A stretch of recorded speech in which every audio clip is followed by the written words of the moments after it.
In this podcast episode, Dr. Gabor Mate discusses the shocking link between kindness and illness.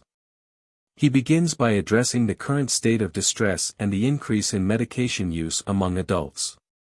He highlights the epidemic of childhood trauma and its impact on emotional repression and overall health. Dr. Mate emphasizes the importance of authenticity in the need for individuals to be seen, heard, and held. He uses the example of Prince Harry's childhood trauma and how he was not properly supported or comforted after his mother's death. This lack of emotional connection can be just as damaging as more overt forms of trauma. The conversation then shifts to Dr. Mate's personal experiences and struggles with anxiety and self-doubt.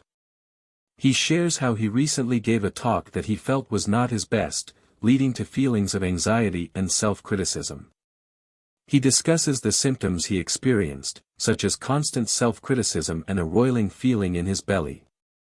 To remedy these feelings, Dr. Mate took a 2-week sabbatical from the internet and disconnected from external validation. He focused on observing his body states and mental loops without identifying with them.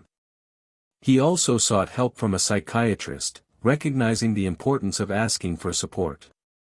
The conversation delves into the concept of self-repression and its impact on the immune system.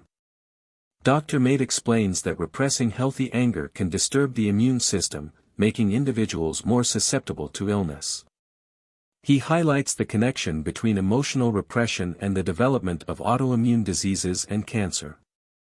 Dr. Mate discusses the societal pressure for women to be people pleasers and the impact this has on their health. He explains that women are more likely to develop autoimmune diseases due to their tendency to suppress healthy anger and prioritize the emotional needs of others over their own. The conversation then turns to the personal experiences of the podcast host, who shares his struggles with repressing emotions and the toll it took on his mental health. He discusses experiencing anxiety and feeling a constant state of angst. He also reflects on the impact this had on his relationship, as he inadvertently took out his frustrations on his partner.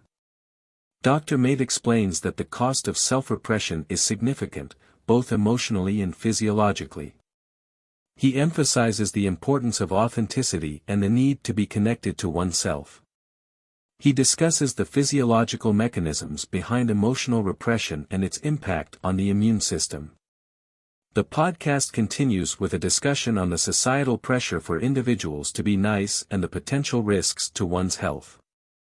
Dr. Mate explains that being nice can stem from a genuine compassion for others, but it can also be a result of a fear of not being liked or loved.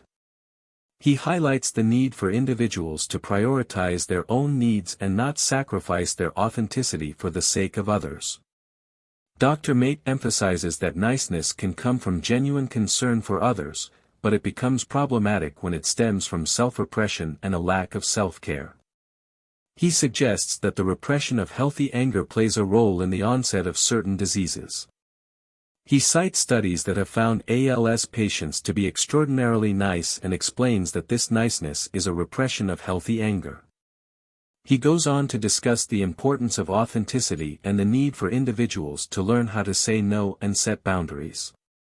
He explains that when people don't know how to say no, their body will say no for them in the form of illness. He encourages individuals to ask themselves where in their lives they are not saying no and why.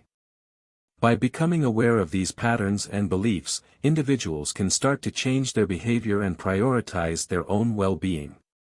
Dr. Mate also highlights the societal impact of trauma and the resistance to acknowledging it.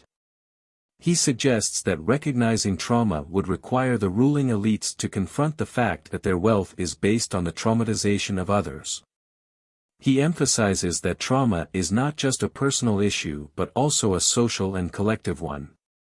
When it comes to addressing trauma and stress, Dr. Mate suggests several approaches. He emphasizes the need to educate caregivers, such as doctors and teachers, about the emotional contribution to physical and mental health. He also advocates for supporting young families and creating a society that promotes mutual acceptance and social support. On an individual level, Dr. Mate recommends reading books on trauma and self-help, as well as watching talks and interviews available online. He also suggests practicing meditation and becoming aware of one's breath.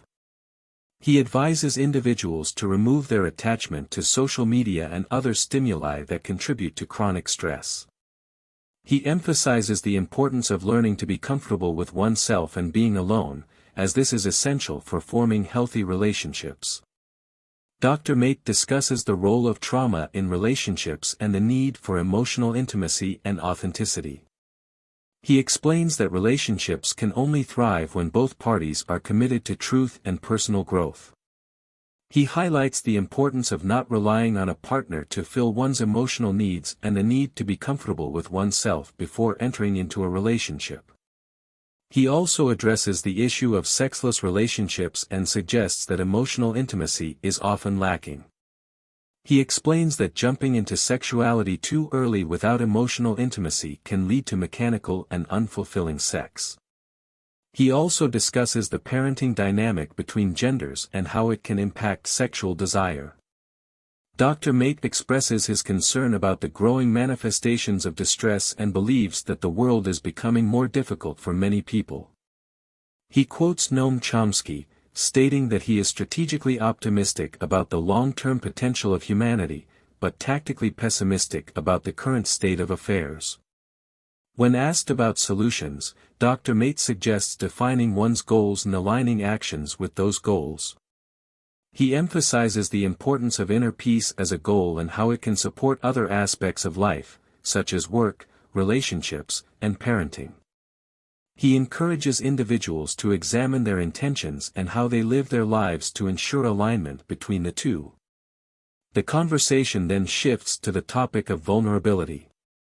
Dr. Mate explains that vulnerability is a natural part of being human and is necessary for growth. He highlights how vulnerability is often denied or shut down in our culture, leading to immaturity and a loss of self. He also discusses how vulnerability can be a great connector and how embracing vulnerability can lead to more meaningful connections with others. The podcast concludes with a discussion about the impact Dr. Mate has made on the world. He humbly expresses his gratitude for the messages he receives from people around the world who have been transformed by his work. He believes that his work helps people connect with themselves and see their capacity for wholeness, despite any struggles or trauma they may have experienced. Thanks for watching. If you enjoyed the video, make sure to like and subscribe.